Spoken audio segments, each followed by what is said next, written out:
What's up, YouTube? It's Camelot001 here, and we have soramstr as well. How's it going? And today we're giving you my top 10 dream picks, newcomers for the Super Smash Bros. Coming out for the Wii U.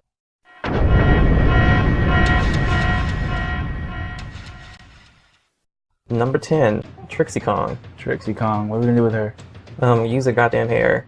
We're gonna have her be an alternate for Diddy Kong, the same way that Samus is, Zero Suit Samus is like an alternate for her. So if you use Samus's Smash, for those of you who are not familiar, you'll get Zero Suit Samus because her suit will start breaking.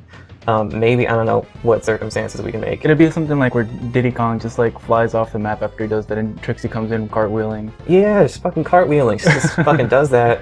And you just pick it, you pick the fight back up, and there would be some minor differences between the two. But you know, we want to prevent having clones in the roster taking up space. You know, because it just cheapens, not cheapens, but it makes you feel like you're playing the same person. Right, and I feel like there's some balancing things that can come out of it too, as far as fighting. But anyway, that's how it would work out.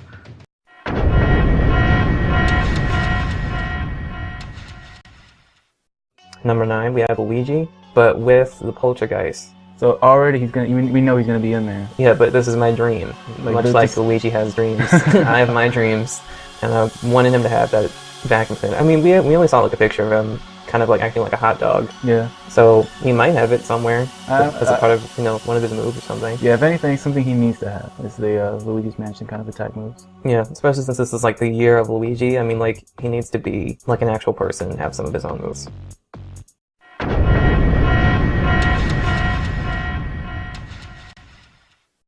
Number 7, we have Little Mac from Punch-Out. Why? He wouldn't, I mean, like, he's a boxer, and if you played any kind of other boxers and games, their moves aren't that flashy, but it's not really about... It's about the icon. It's about the icon, and it's about just kind of evasions and juking and, like, just getting the... It's about, like, being practical. So he'd have, like, really practical attacks, if that makes any sense. Like, counters or, like, evasions. Maybe he can, like, do some... He has to be, like, a evasive kind of free-moving person, and like someone who's... You know Nintendo, they can come up with something for him. Right, because they come up with things for all kinds of people. Yeah.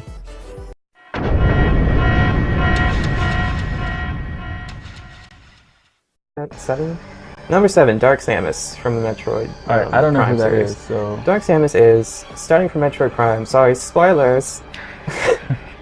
When Samus finds the huge, and they're gonna be fucking fans, because it's not gonna be all the way right, because I haven't played this in years, but she gets to, like, this Metroid thing at the very end, that's, like, at the root of everything, and it, like, sucks a part of her DNA into it, like, as it's dying, and it explodes, and Samus leaves the planet and everything, and all is well. And then it goes back into space, and you see some like weird mutation. That's Dark Samus. Okay. It's like Samus's DNA with like this Phazon suit that she acquires. So kind of like symbiote Spider-Man. Right. It's like Samus Venom. Yeah. Samus Venom. So would you have that as his her? Would you have that as her? I wouldn't, only because she already has a Zero Suit thing going on. But who likes that? There's some people who do that. Yeah, I watched this tournament when there was some guy, and his whole strategy was starting out as Zero Suit Samus and using broken pieces of the suit to throw at people, to throw at the other person on the stage. And he would recycle the items so well that he could keep using them, unless the person threw them off the stage. So there's some people who are diehard for her. I think that she's just going to be in just because they put a lot of effort into her overall. Yeah. As far as what her moves would be, Dark Samus's moves, I don't think... For her super, I'm thinking like Sonic, like Super Sonic, but slower, and maybe making like little piles to phase on, because that was like a thing that Samus would have to do to beat the person at the end to make people stick to it or something. But yeah, it's not really that well thought out. Her moves could be different because they're like, it's kind of like Cole from Infamous, and how the good Cole was like really precise and accurate, and the evil Cole was like destructive and had like a huge blast radius. It could be something like that, where her moves are like kind of sluggish, but more chaotic. Right.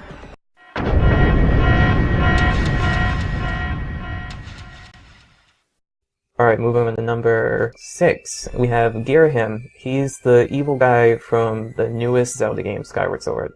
And I would actually take a Ganondorf out only because I hate the fact that he's like a Captain Falcon clone. Well, maybe not take him out, but give him different moves. Give Ganondorf? Yeah. Yeah, if they gave him different moves, then I would accept him. But the fact that, especially in Melee, that he had basically the same moves. He was exactly Captain Falcon. Yeah.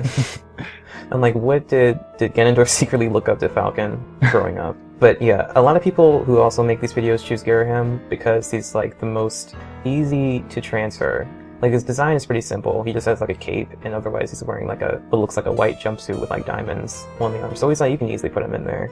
He has a sword. He can like teleport. That can be his like recovery move, and he can also throw these red paper crane looking things at people. So he has like a projectile and melee attacks and all of that. So we can easily be in.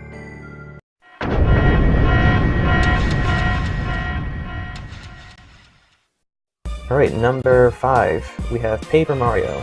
Okay. Since, I forget his name, but since he's not putting a story in because he thinks that will cheapen his cutscenes by putting them up for free, I think that you don't really need to have to worry about having different versions of the same character. And they've never really worried about that either with Link and Young Link and Toon Link. Yeah. And all that stuff. And since Paper Mario is like a legit spin-off now, like it could work. I think that this is one of the few instances where I can take having some moves that are similar but work differently.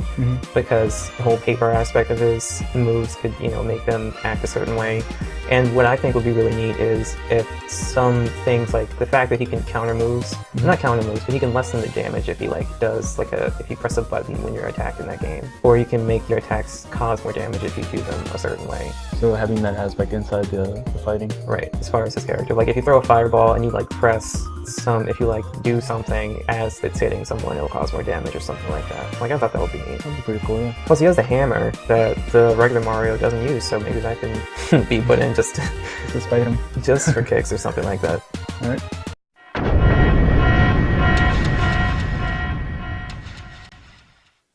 Alright, number 4, we have Bowser Jr. Bowser Jr. needs to be in here. He's been in almost every Mario game up after, I think after Double Dash or whatever, he's been in every Mario game. So it's it's just about time. I argue that there are too many Mario characters in the game as it is, as it stands, so I would take out a couple.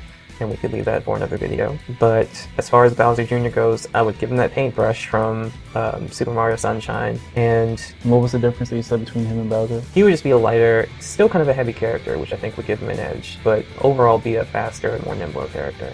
And his Super Smash, he could turn into, in Mario Sunshine, he made some weird paintbrush looking Mario. It was basically like Metal Mario, but he had paint splattered all over him or something. And that can be his smash attack or something. And he can do things with the paintbrush otherwise. I don't think his move should be too similar. I think his recovery should be maybe similar if you're going to have a move borrowed from Bowser. Yeah, but otherwise, and it could be kind of cute. Otherwise, his size really doesn't allow for him to do stuff that Bowser does. Because Bowser rips, grabs people and rips them, and that doesn't seem like something that baby Bowser would do.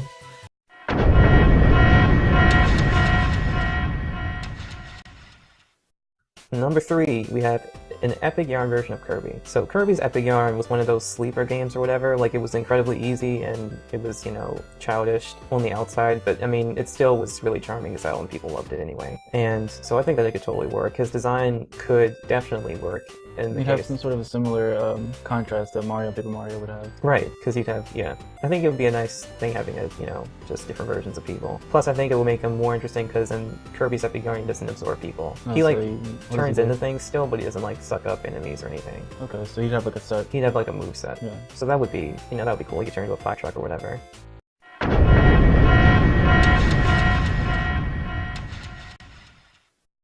Number 2, we have Isaac from Golden Sun. These next two are really important, Isaac and then, my number 1 pick, because since Smash Bros. Is moving over to the 3DS, I want them to incorporate handheld characters into, the console one and console ones into the handheld version. So Isaac is from Golden Sun. Golden Sun is a Game Boy Advance game, and I'm thinking of just replacing Ike from Brawl, with Isaac because their playstyle kind of seems similar to me, and yeah, I don't know. Ike wasn't really that. I mean, I like the way Ike played, but I really didn't feel that much nostalgia for Ike. I think the game he was out on was for the GameCube or something. But Ike, much like Marth, is where'd this dude come from? Isaac, on the other hand, as soon as I got the Game Boy Advance, I played Golden Sun, so he would resonate with a ton of people. Plus, I think that we still need an antithesis to Marth's otherwise fast, speedy way of playing. And since Ike won't be there, Isaac can fill in that spot. And Nintendo can put another franchise to the game, just, for fan service sake.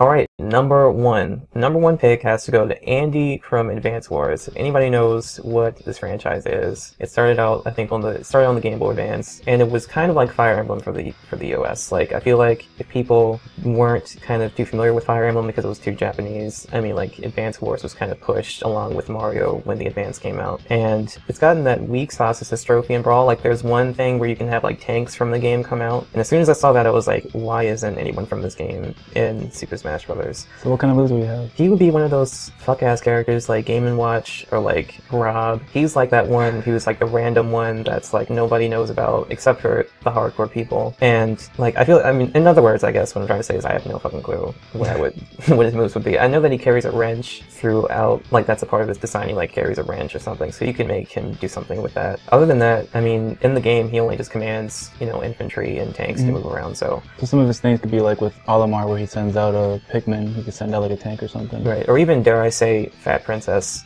from, from PlayStation All-Stars. Maybe, you know, like how she can summon people and have her do stuff, and then do stuff for her. Maybe you can have tanks go out for him. His Smash could be just a buffed out version of that assist trophy. I think there's like tanks involved in it, but you can also have like anti-aircraft turrets or something because it's a part of the game, as well as like jets or whatever, like plane. I don't know. You can have fucking bombs dropping with him. And it's just like, for the people who really love that game, he would be amazing. It would also be great for it because you can have a stage from Advance Wars in that game, and that would be pretty sweet. Because you can have, like, my idea is to have like two people from the Advance Wars universe like fighting, and you're just like in the middle of it all. So you can probably catch like a bullet to the head or something. I don't know. I think that would be cool. That's a pretty sweet idea. I don't even know who that is, but just thinking about it, it's pretty exciting. Yeah, it's like a strategy game. So I mean, you'll probably get one for the DS or something. It's not like $250 on Amazon. Yeah, I might even get the 3DS just to play Super Smash Brothers. Right. That's one of the only reasons why it's here right now. And that's it. Oh yeah, I mean, like, people may think that he's a bullshit character, but I mean, they made the villager from Animal Crossing and the Wii Fit lady already, so I mean, like, it's not a stretch. Like, it can totally be done. Alright guys, that's it. If you love some of these picks, please let me know in the comments. If not, you can please feel free to, like, shame me as much as you like. Remember to like, comment, subscribe. I don't know if you're going to see this before we do other videos, but we're doing a thing now where chuckstreckman and soramstr and I are splitting off into different kinds of videos. Okay guys, that's it. Yeah, just let me know what you think in the comments below. Like it, you know, like and subscribe. Do what you do, and I'll see you later. Stay fancy, guys.